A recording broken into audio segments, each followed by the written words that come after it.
বিসমিল্লাহির রহমানির রহিম। সুপ্রিয় খামারিবৃন্দ, আপনারা লক্ষ্য করতেছেন বর্তমান যে সময় অর্থাৎ এফএমডি খুরা রোগে আক্রান্ত হচ্ছে। দেখুন এই গরুটাকে একটু দেখান। দেন এই যে গরুটির মুখ দিয়ে লালা ধরতেছে, পায়ের খুরে ঘা দেখা দিচ্ছে। তাপমাত্রা প্রায় 106 ডিগ্রি গরুটার, মানে এটাই হচ্ছে খুরা রোগের প্রধান লক্ষণ। খাওয়া দাওয়া প্রায় ছেড়েই দিয়েছে।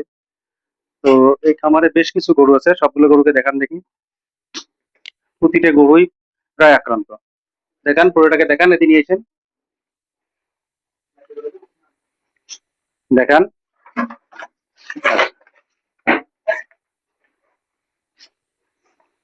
এই যে বাছুর দুটোকে দেখান। এই যেখানে দুটো বাছুর দেখতে পাচ্ছেন, মূলত হচ্ছে সমস্যা এই বাছুরগুলোরই বেশি।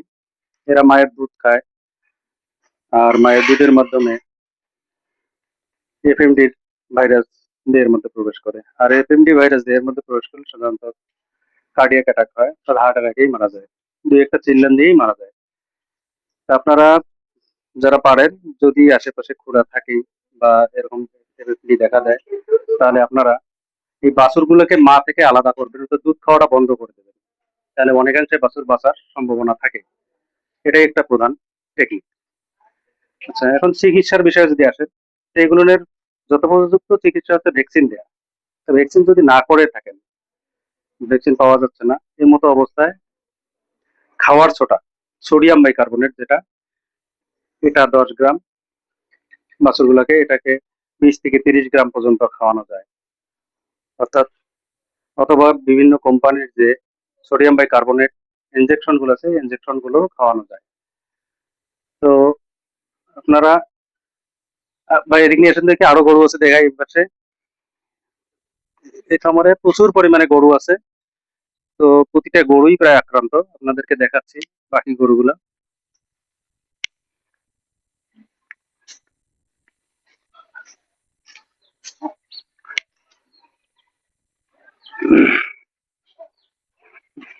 এই যেখানে দেখেন সুন্দর একটা বাছুর, কিন্তু এই বাছুরগুলোর মর্টালিটি বেশি। দেখা যাচ্ছে সুস্থ, কিন্তু হঠাৎ দেখবেন যে পড়ে গিয়ে দুই একটা চিল্লেন দিয়ে মারা গেছে। তো এটা হলো, বুঝতে হবে যে এরকম সমস্যায় মারা যায়, তাহলে বুঝতে হবে যে এটা একটা খুরার লক্ষণ, প্রধান লক্ষণ। তা চিকিৎসা কি করবেন? এটা চিকিৎসা হচ্ছে খাওয়ার ছোটা খাওয়াবেন, এবং এটা দিয়ে মুখ পা ধুয়ে দেবেন। দ্বিতীয়ত তাপমাত্রা বেশি থাকে, এজন্য সালফোনামিক অ্যাসিড ব্যবহার করতে পারেন।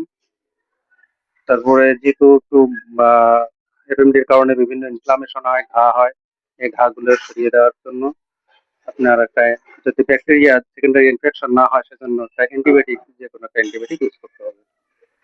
পাশাপাশি মুখে যে ঘা থাকে, মুখে ঘায়ের সাথে রিভোসিন ট্যাবলেট, ডক্সিয়ে যে পাউডারটা পাওয়া যায়, এই দুইটা মিক্স করে মধু দিয়ে যদি মুখের ঘায়ে লাগানো যায়, তাহলে দ্রুত ঘা শুকিয়ে যায়। আর পায়ের ক্ষেত্রে সাধারণত ডেজেলেফার আছে, এবং নিওমাইসিন সালফেট যেটা, এই নিওমাইসিন সালফেট এবং এফআর দিয়ে যদি পায়ে যদি সোডার পানি দিয়ে ওয়াশ করার পর এটা লাগানো যায়, দ্রুত ঘা শুকিয়ে যায়। তা আশা করি এই ভিডিও থেকে আপনারা উপকৃত হবে, এবং আপনাদেরকে ধন্যবাদ ভিডিওটা দেখার জন্য।